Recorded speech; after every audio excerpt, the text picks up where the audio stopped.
There's a payphone at the turnout on Old Mill Road past the Mill Bridge, the one with the busted blue canopy.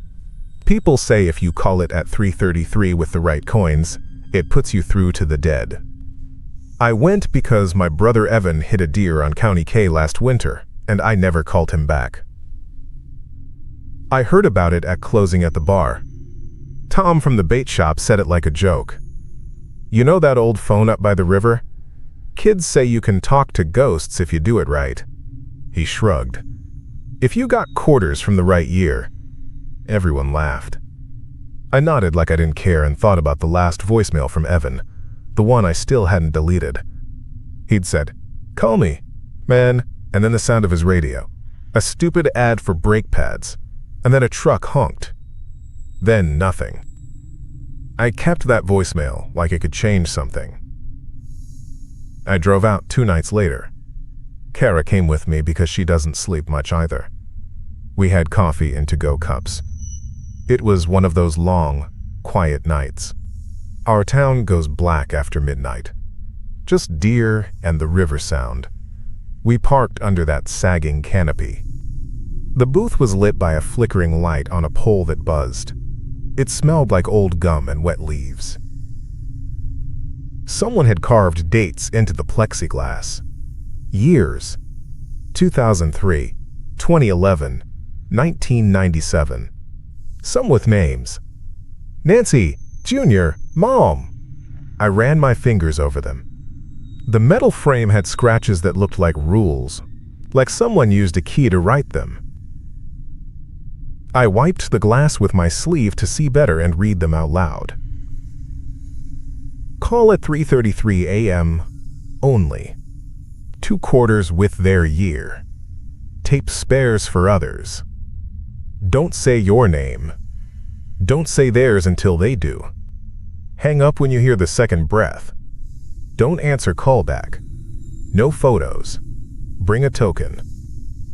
Someone had taped a plastic bag of coins to the inside with blue painter's tape. The bag said 1981, 2006, 1993 in Sharpie. People had added their quarters with little notes. A button. A pressed clover. It felt like a shrine, but cheap. I checked my wallet. I had a 2019, a 2004, a 1990. Evan was born in 91, died in 22. I had neither. I stuck my head out the booth and yelled to Kara, "Do you have any old quarters?" She shook her head and made a face. "This is dumb," she said, but soft, like she didn't want the booth to hear. It was 3:28. We stood there and waited and didn't talk. A truck went by and blew our hair. A raccoon watched us from the guardrail. The river was loud. At 3:33, the second hand hit the bottom. I dropped in a 2022 quarter and a 1991 quarter from the bag because someone had taped one labeled "for June." I felt bad about using it, but I put my own 2004 back in with a note. The phone was heavier than I thought. My hand smelled like stale plastic. I dialed nothing because there was no number. The instructions said nothing about numbers.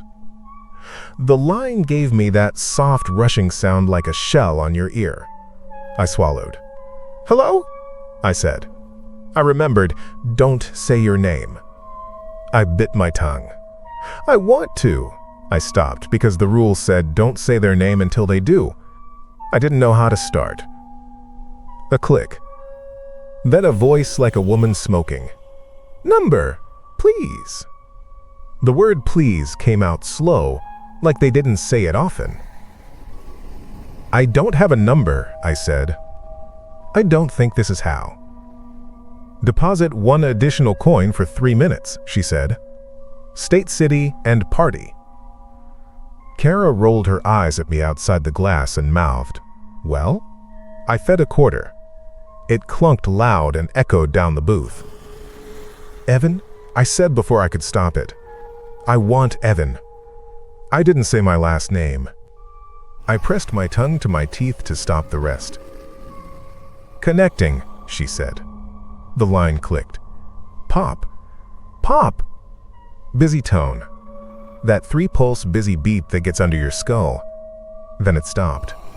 I heard a breath. 1, 2. I looked at the rule. Hang up on the second breath. I didn't. I froze. The rule made no sense. What did a breath mean? A voice came through that wasn't Evan. An old man. Is it raining? He asked. He sounded annoyed. My roof. She said it leaks. It's not raining, I said. I'm sorry. I think I got... Don't you say sorry, Jesse? He said. You always say sorry. He breathed, and there was a wheeze. I kept the coffee on. It burned. I hung up. My finger slipped on the hook, but I got it down. I looked at Kara. She had her arms crossed. She looked smaller than usual. That sounded like someone's grandpa, she said. We done? I want to try again, I said. I checked the time. 3:36. Not the time. The rule was specific. Only 3:33. I put the receiver back. The line hummed in my hand like it was waiting. I forced myself to hang it up and leave it. As we walked to the car, it rang. One sharp ring like metal on metal. Kara jumped. Don't answer, she said, even though I hadn't moved. It rang again. We got in the car and shut the doors and couldn't hear it anymore, but I felt it ring in my chest. The rule about callback burned in my head. I drove. We didn't talk much, Kara said. That's enough for me at the stop sign. You know, I like you. I'll help you with whatever, but not that. I know, I said. It made me feel weird to say I know. It's what people say when they don't know anything. The next day at work, my phone showed a missed call. No caller ID, 3:33 a.m., even though I was there when the booth rang. I stared at it on break. The recent screen said unknown twice. I deleted them. It came back that night and the next. 3:33 a.m. 3:33 a.m. I turned my phone off. It did it anyway when I turned it back on. No voicemail, just the timestamp. It followed me like someone tapping on glass somewhere else. I went to the coin shop uptown and asked the old guy for 1991 and 2022 quarters. He had a jar with marked slips. I bought 4 of each. He said, "You collecting?" I said, "Kind of." He put them in a little envelope, the kind they use for rings. I took Evan's knife out of my glove box, the one with the deer on it, because the rule said bring a token. I didn't know if I was supposed to leave it or just have it. That night I went back alone. Kara didn't text back. It was colder. The booth had a draft. Someone had left a wax paper cup half full of cigarette butts in the corner. I had 20 minutes to kill. I read the rules again. Someone had added one below in new scratches. If operator asks for time, don't. I didn't like that. I took the bag of taped coins and looked through the years. I added the 1991 and 2022 I bought and wrote E on a little square like that mattered. 3:33. I put in the 1991 and 2022.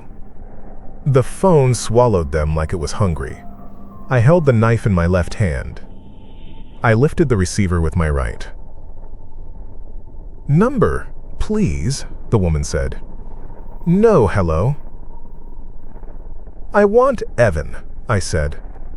"We're in Maple Hollow." He knew me. I stopped.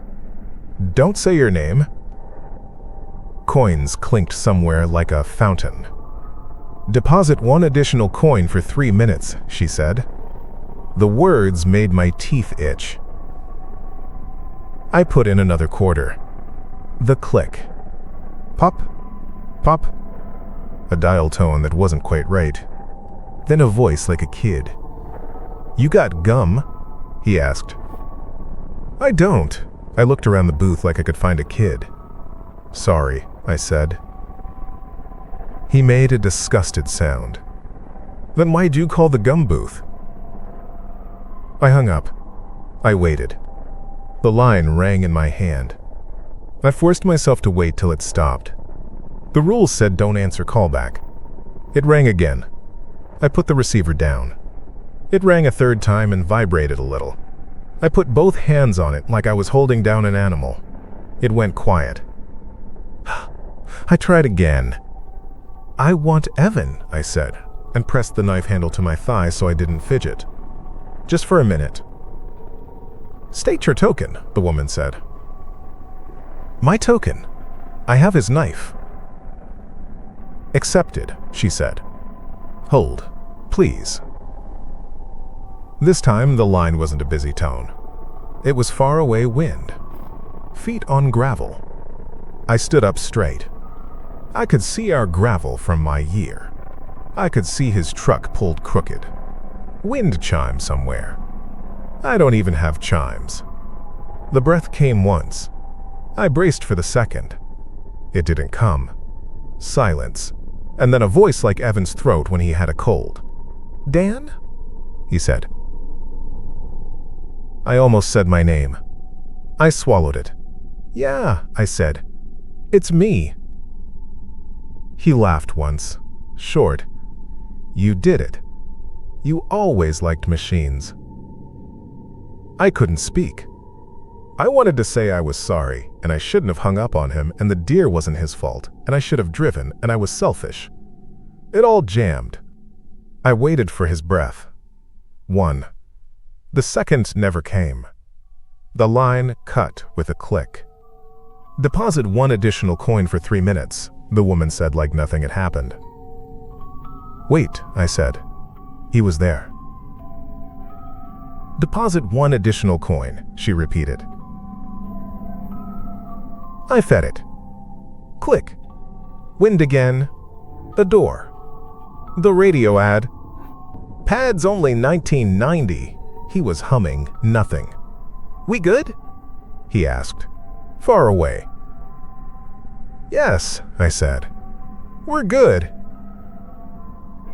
He said, "Ma's coffee tasted like peanuts."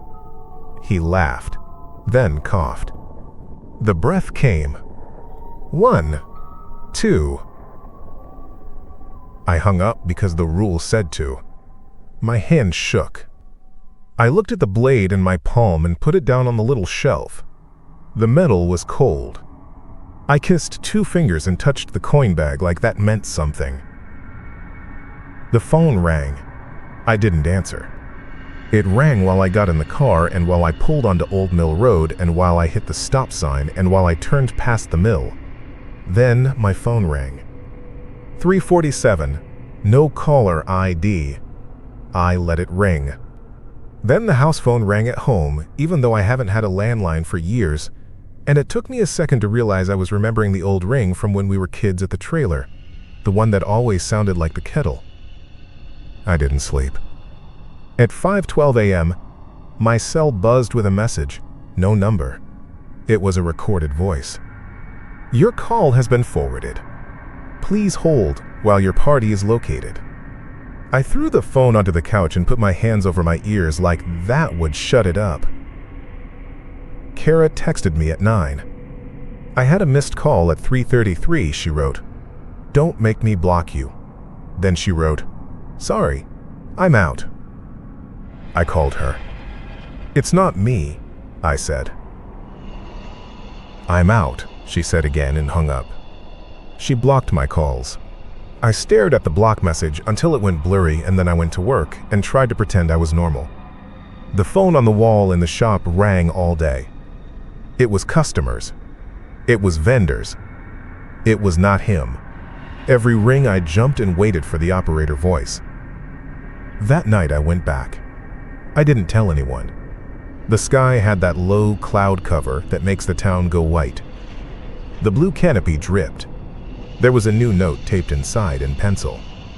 If it routes you to operator twice in a row, bring a recording. I thought about his last voicemail and the old iPhone in the kitchen drawer.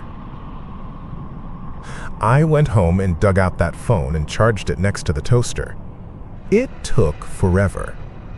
The Apple logo blinked, then sat. I sat on a chair and watched it like I could make it move. When it finally booted, I opened the voicemail and played it. Evan's voice filled the kitchen tiny and tinny. "Call me, man." The brake pad ad. The horn. The dead air. I put the phone in my pocket and felt like I was carrying a little urn. At 3:33, I put the quarters in and said, "I brought a recording. Deposit 1 additional coin for 3 minutes, she said. I did. Place the record near the mouthpiece, she said. I held the old phone up to the payphone and hit play. It felt stupid. His voice came through the ear, then through the mouthpiece, then back into my other ear like an echo you could get lost in. "Call me, man." "Accepted," the operator said. The line snapped like a rubber band. Wind. Gravel. The radio ad, but slower, like it had water in it. Teen 99. "Evan," I said. "It's me." "Dan?" he said, closer. "Yeah," I said. "I didn't call you back. I should've. I didn't. I'm sorry. That fight about the tools was stupid. I'm sorry. It came out ugly." I clenched my teeth to stop the rest. He didn't answer at first. I could hear him swallow. I knew that sound. He was always thirsty. "We good?" he said again, like he didn't know what else to say. "We're good," I said. "Are you?" I almost said okay, but that word didn't fit. He spoke fast like he was hiding from the operator. "They said I could talk if you give something," he said. "I don't know the rules. I can't see the sign." "What do I have to give?" I asked. My heart hurt. It felt like cold. "Time," he said. "Or years. Or your thing." He didn't know the words either.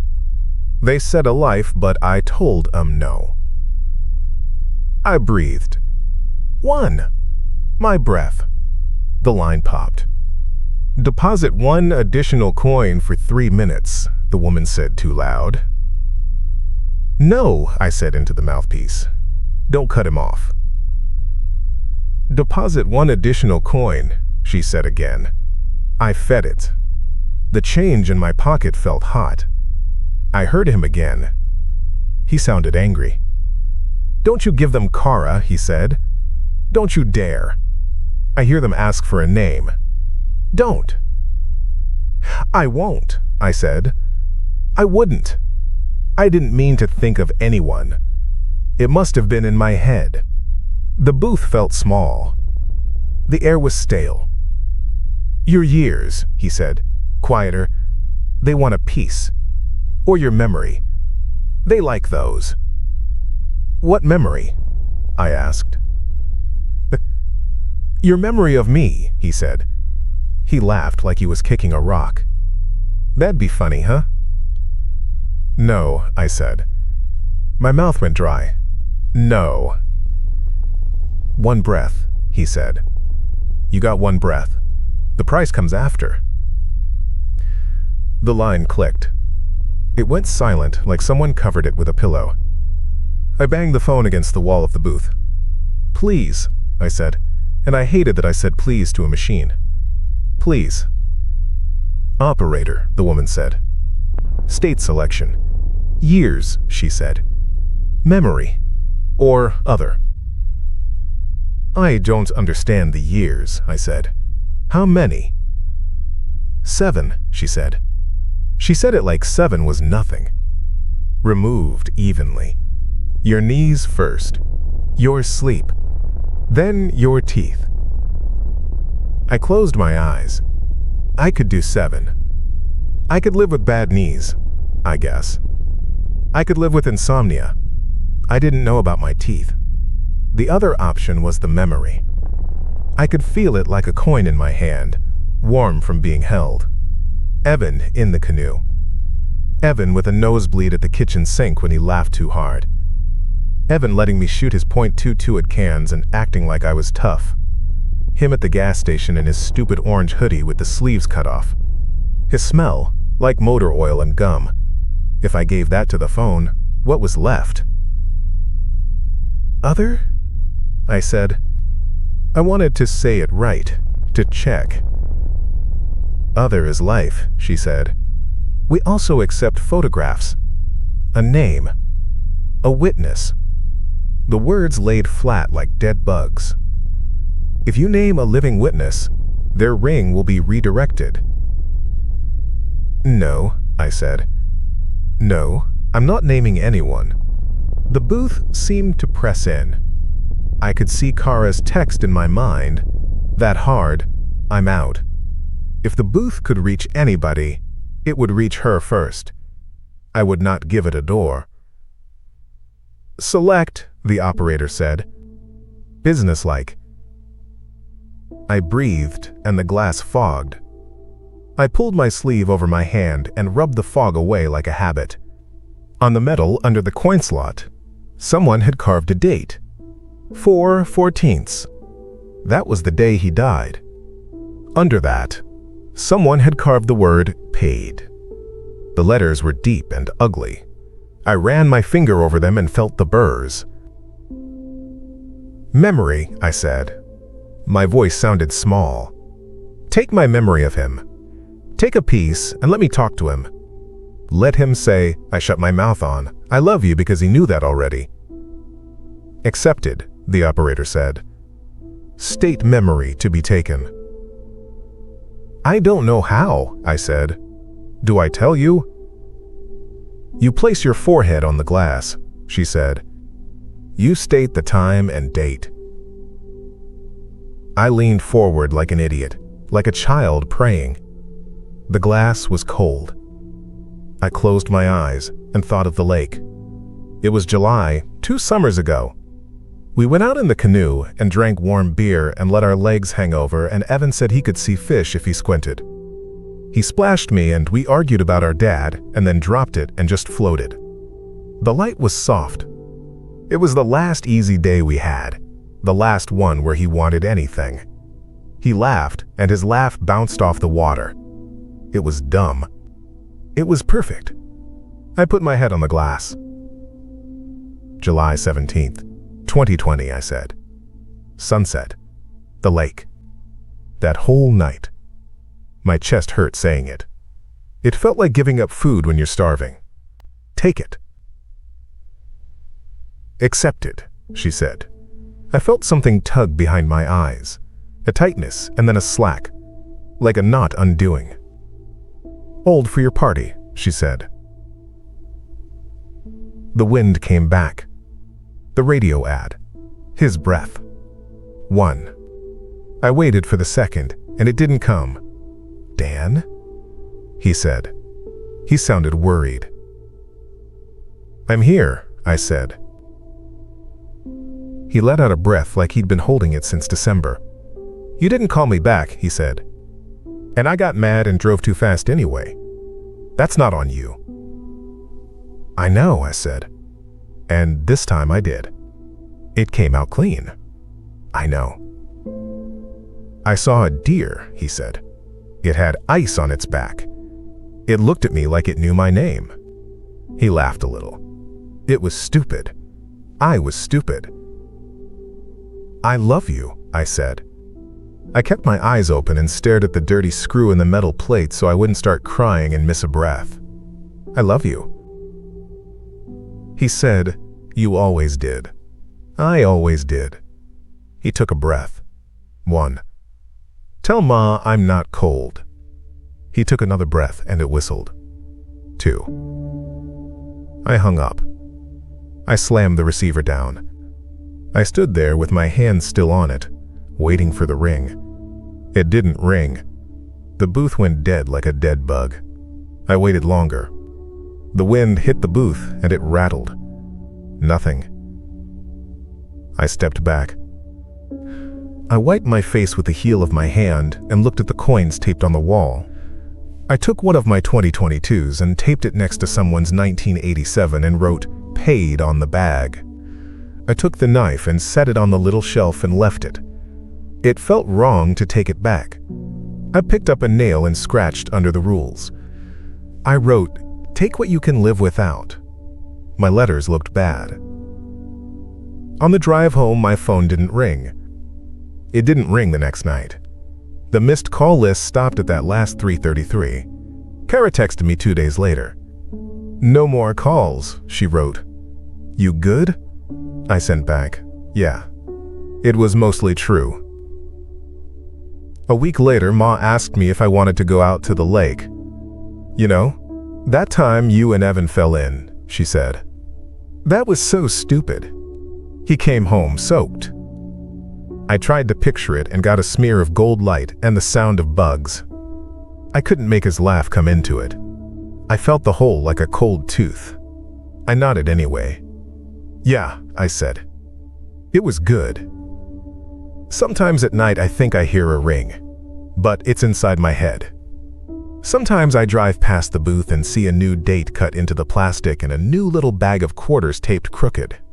I don't stop.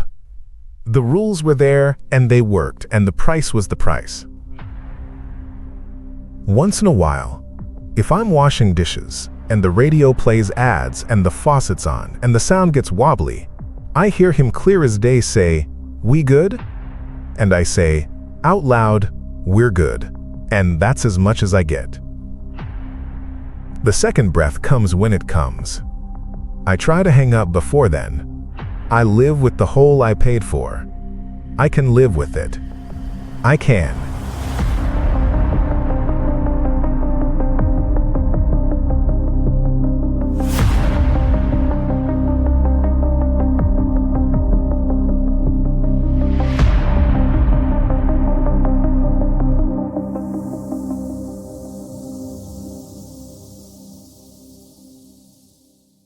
That's it for tonight's tale. If it kept you up, maybe leave a like to keep me company. Subscribe for more strange stories. And maybe, just maybe, click the next one before the lights go out. See you in the next one.